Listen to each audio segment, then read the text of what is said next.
नरेंद्र मोदी का जाननशीन कौन होगा। आदाब नाजरीन, मैं Mohammad Tajammul Ali Khan, News One Live TV में आपका इस्तकबाल है। आज की अहम तरीन खबर है हिंदुस्तान के वजीर आजम से मुताल्लिक, यानी कि नरेंद्र मोदी का जाननशीन अगला कौन होगा।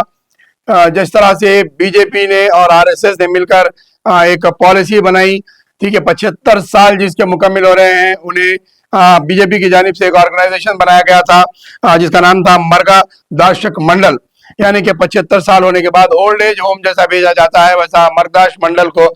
भिजाया जाएगा, जहां पर वो समाज के और जो है तंजीम के काम करेंगे, जिसके ऊपर इम्प्लीमेंट करते हुए अटल बिहारी वाजपेयी के बाद नरेंद्र मोदी ने जब अपना वजीर आजम का ओहदा संभाला तो वाजपेयी के जो कैडर के लोग थे, उनके जो पैनल के लोग थे, उनके लिए ये मंडल बनाया गया था और उन्हें इस मंडल में भेजा गया, जिसमें सबसे सरफहरिस्त आते हैं जनाब साबिका होम मिनिस्टर और साबिका मुल्क के नायब वजीर आजम LK अडवाणी को भेजाया गया। उसके बाद फिर मुरली मनोहर जोशी को भेजाया गया, यशवंत सिन्हा उसके अंदर शामिल होते हैं, और फिर सुषमा स्वराज को भी साइडलाइन उसी तरीके से किया गया था, जसवंत सिंह को किया गया और दीगर ऐसे कई जो है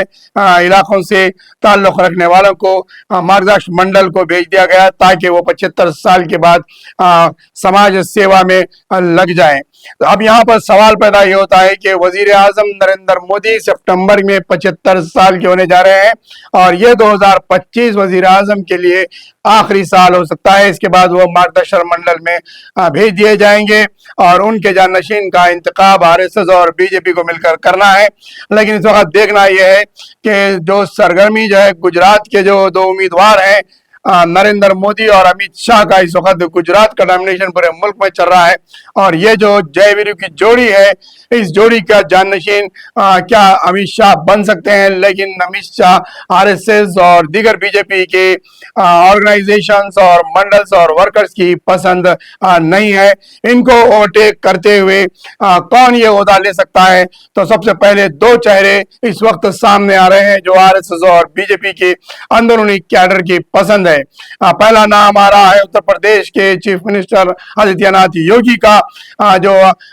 मार्गदर्शक मंडल को भेजने के बाद जो जाननशीनी संभालेंगे और जो हिंदुत्व का ब्रांड है और उसके बाद जो बीजेपी का जो नारा है हिंदुत्व राष्ट्र बनाना, हिंदू राष्ट्र बनाना और दीगर जितने जो आर्टिकल्स है, यूनिफॉर्म सिविल कोड है और दीगर जो एंटी माइनॉरिटीज इश्यूज हैं और मुल्क को जो एक मजहब के नाम पर लाने की बात की जा रही है, उस पर अमल करने वाला शख्सियत का नाम जो है यह आदित्यनाथ योगी है,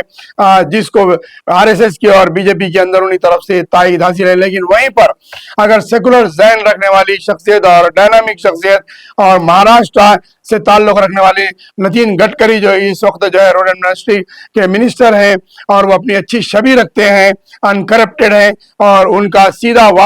दो टोक वो बात करते हैं। महाराष्ट्र की लॉबी साउथ इंडिया से लॉबी नितिन गडकरी को पसंद करती है, जहां पर पूरा नागपुर में आरएसएस का मरकज है, वो वहां से भी पसंदीदा कैंडिडेट है। तो देखना यह है कि नरेंद्र मोदी के बाद जाननशीनी के लिए अमित शाह को ओवरटेक कौन करता है, क्या आदित्यनाथ योगी करते हैं या फिर नितिन